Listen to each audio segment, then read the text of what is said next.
If you're launching a startup today, you just can't ignore social media. It's absolutely fundamental. Oh, completely. The numbers are staggering.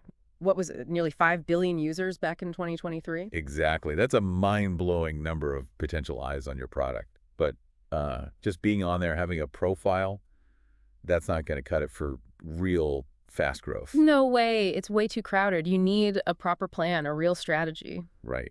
And actually, speaking of getting noticed quickly, it's interesting. Quite a few founders seem to be using services like RapidBoost.net to give their profiles that initial little nudge. Yeah, getting that early visibility can be tough. Makes sense. So today, we're going to dive deep into this really practical guide. It outlines, I think, 10 proven methods for startups to really harness social media quickly and effectively. Okay, sounds good. So the mission is basically to pull out the actionable stuff. Yeah, exactly. We want you listening to walk away understanding the smartest ways to use these platforms to genuinely fuel your startup's growth. Great. Well, the first thing to grasp, I think, is why it's such a game changer compared to old school marketing. Right. The reach is unparalleled, obviously. But it's also often much more affordable, isn't it? Absolutely. Especially for startups without massive ad budgets. But it's more than just cheap reach, it's the feedback loop. You can actually talk to potential customers directly. Directly, you can test ideas, build a community around what you're doing, find those crucial first customers, and fast. That direct connection lets you tweak things in real time based on what people are actually saying. Huge advantage. Definitely. Okay, so the guide's first big strategy then, building a magnetic brand identity. Yeah, this one's about standing out. We know the basics: consistent logo, colors, fonts. Yeah, Right. So people recognize you instantly. sure, the visual branding, Hmm. but it also digs into the power of your story, your origin story. Yes. It uses Glossier as an example. The founder started with a blog, built this following. And turn those followers into die-hard fans before the products even really took off.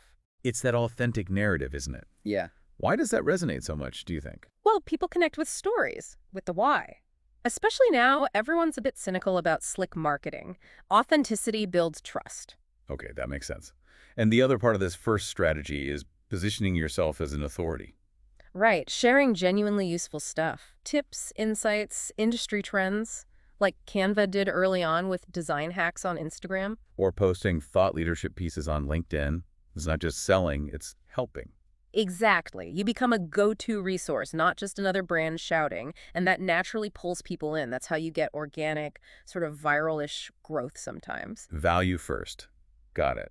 Okay, strategy number 2 is all about targeting, getting hyper-focused on the right audience. Crucial, you can't talk to everyone. The guide points to using the platform analytics tools. Like Facebook Audience Insights, TikTok Analytics, LinkedIn's page data. Yeah, all that stuff. To really drill down into who your ideal customer is. Their demographic, sure, but also their interests, their online habits. It's like getting a blueprint of who to talk to. But are startups actually using this data effectively? Good question. It's all there, but it takes effort to dig in. The guide also mentions joining or even creating niche groups. Like on Facebook or LinkedIn. Or Reddit even. Exactly. Find where your specific audience hangs out. Stripe apparently did this really well early on, helping founders in online forums. So you build trust by being genuinely helpful in those specific communities. Precisely. It's not about barging in and selling, it's about contributing. And then there's paid targeting. Right, but starting small. Micro-tests, the guide calls them. Yeah, small budgets on really specific segments, test ads by age, location, interest, whatever. See what actually works. Find out what converts before you pour money in. Like MailChimp targeting tiny businesses. That ultra-specific approach, it shows you don't need a huge budget if your targeting is smart. It's all about testing, learning, refining. Okay, makes sense. Let's talk content. Strategy 3. Engineering value and sparking engagement. The core of it all, really. The guide is clear. Whether you're B2B or B2C, your content has to deliver real value.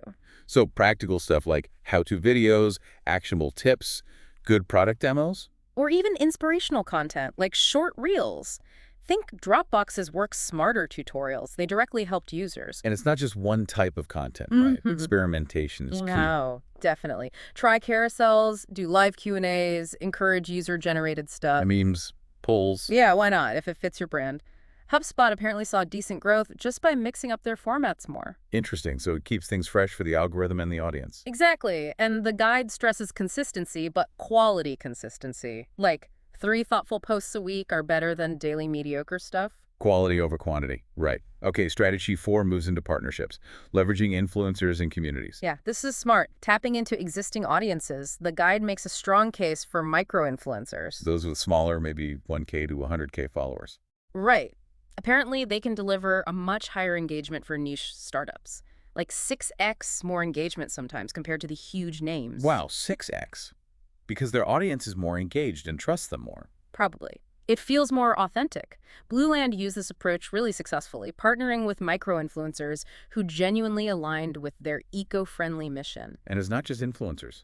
Cross-promotions, too. Yeah, teaming up with complementary startups or creators, co-host a live session, do an Instagram takeover, run a joint giveaway. So you tap into their trusting audience. Smart. It's about finding those win-win collaborations. And don't forget your own fans. Activate your brand advocates. Your happy customers. How do you activate them? Give them stuff. Branded assets, behind-the-scenes peeks, maybe referral bonuses.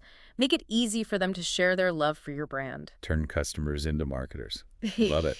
Okay, next up, social ads, but without burning cash. Strategy 5.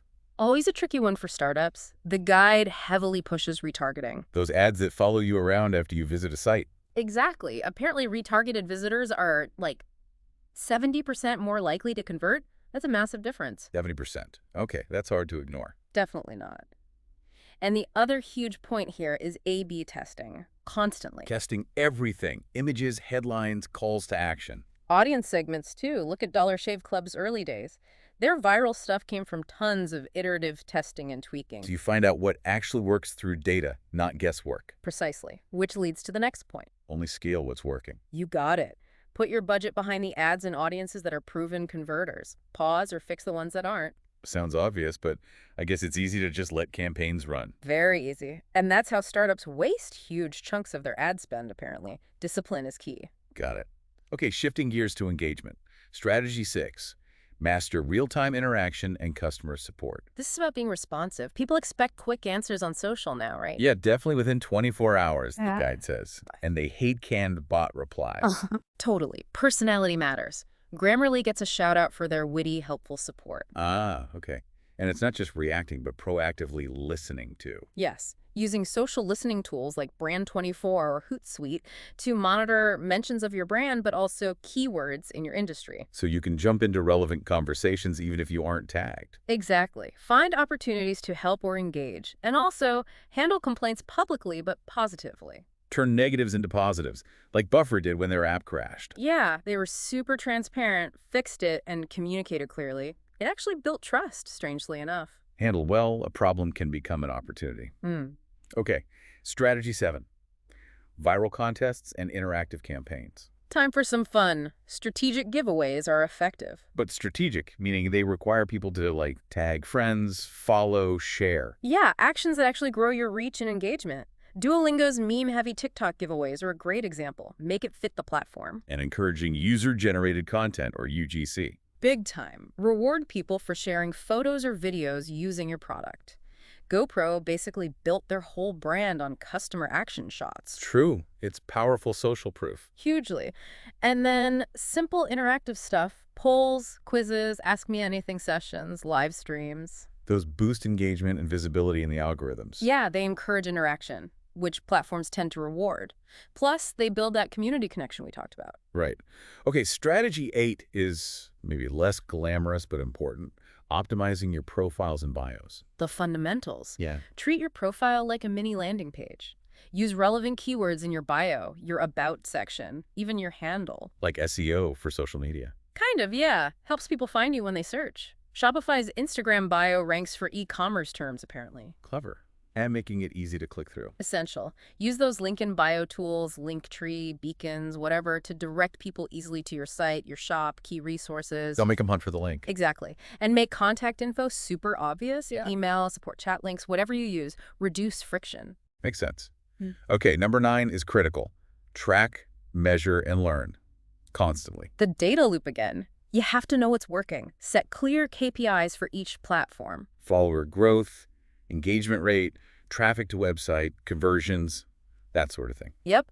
Track them using Platform Insights or Google Analytics. Put it on a dashboard. And then actually look at it regularly, weekly. Monthly. Absolutely.